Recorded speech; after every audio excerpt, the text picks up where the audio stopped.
Hardik adjusted the rearview mirror, not to check for traffic, but to momentarily escape the blinding glare that seemed to be growing larger with every kilometer. The drive from Petlad had started with a manageable warmth, but as he turned onto the narrow road leading towards Tarapur, the heat had escalated into a palpable entity, a furnace pressing against the glass and metal of his car. The sun directly ahead wasn't just a bright disk in the sky.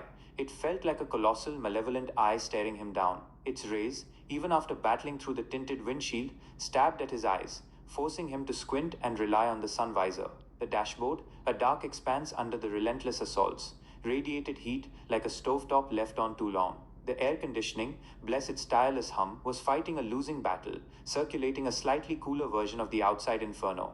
The landscape outside was a study in ochre and pale gold. The Nero road, a dusty artery snaking through the heart of the village, was cracked and uneven. Each undulation sent a jolt through the car, a small reminder of the rough terrain baking under the sun. The low-slung houses, their thatched roofs offering meager protection from the elements, seemed to huddle together as if seeking collective respite from the heat. Hardik could only imagine the feeling of the air outside thick, dry, and heavy, each breath a searing inhalation. He'd seen a few villagers earlier, their figures draped in swathes of light-colored fabric, moving with a slow, deliberate pace that spoke volumes about the energy-sapping heat. Now, the roadside was largely deserted, the inhabitants likely seeking the cool embrace of their shaded courtyards. Driving in this relentless heat was a test of endurance, both physical and mental. Sweat trickled down Hardik's temples, and the back of his shirt felt damp despite the AC. He reached for his water bottle, the lukewarm liquid offering a fleeting moment of relief before being quickly absorbed by his parched throat. The glare reflecting off the road and the surrounding arid landscape made it difficult to focus, demanding constant vigilance to avoid straying into the loose gravel at the edges. Yet amidst the discomfort, a certain stark beauty permeated the scene. The vast expanse of the sky, a brilliant, almost painful blue, stretched endlessly above the parched earth. The sheer, unyielding power of the sun was a humbling spectacle, a reminder of the raw forces of nature at play. The silence, broken only by the rhythmic drone of the engine and the occasional chirping of unseen insects, amplified the feeling of being enveloped by this intense, almost primeval heat. As he continued his journey towards Tarapur, the sun remained his constant companion, a fiery sentinel in the sky. Hardik knew this drive wouldn't just be about reaching his destination. It would be an experience etched in his memory, the feeling of the heat radiating through the car, the blinding glare of the sun, and the stark, resilient beauty of the village landscape enduring the scorching day. He adjusted the air vents, took another slow sip of water, and with a determined sigh, pressed on. The image of the magnified sun burned into his vision.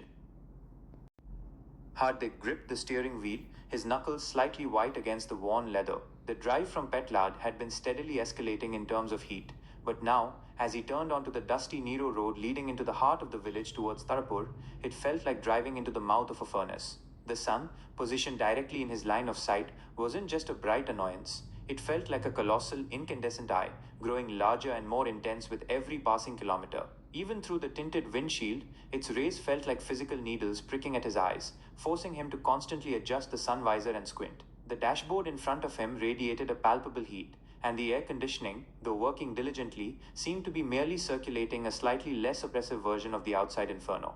Outside, the world was awash of shimmering heat haze. The Nero road, a narrow strip of cracked earth and loose gravel, stretched out before him, seemingly endless and unforgiving. The low-slung mud brick houses with their thatched roofs lined the roadside, appearing to bake under the relentless sun. The vibrant colors he might have expected in a village scene were muted, bleached out by the sheer intensity of the light. Even the sparse vegetation looked parched and weary, offering little in the way of shade.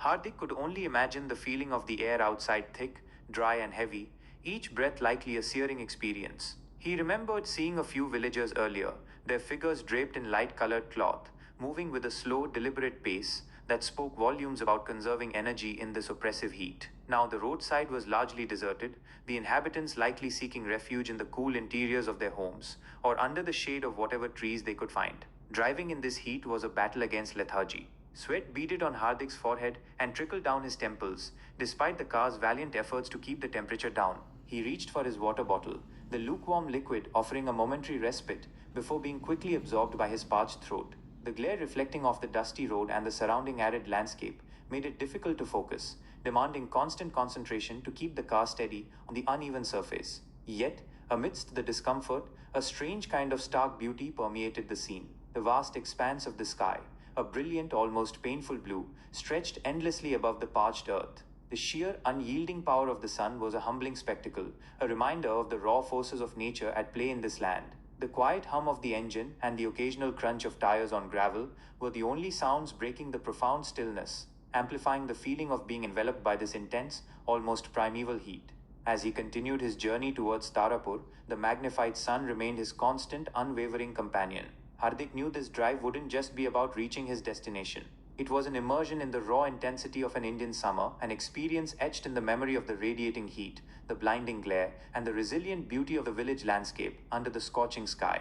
He adjusted the air vents, took another slow sip of water, and pressed on, the image of the enormous sun dominating his view.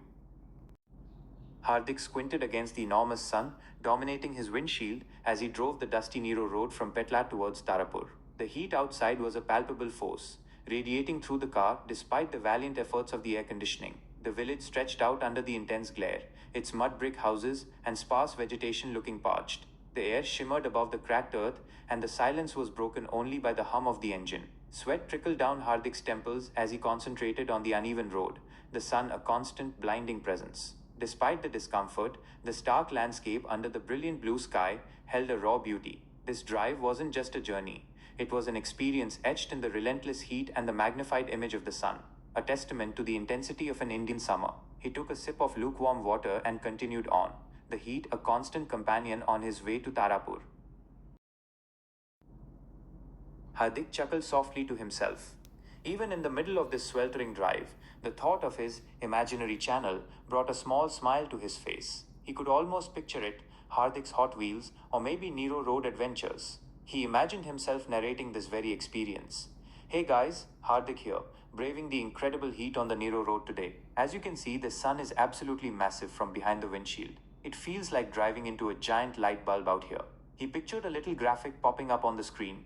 Don't forget to subscribe and hit that bell icon for more scorching adventures. He shook his head, a wry grin still on his face. Maybe after he reached the slightly cooler climbs of Tarapur, he'd actually think about starting a channel. For now, surviving this heatwave on the Nero Road was adventure enough.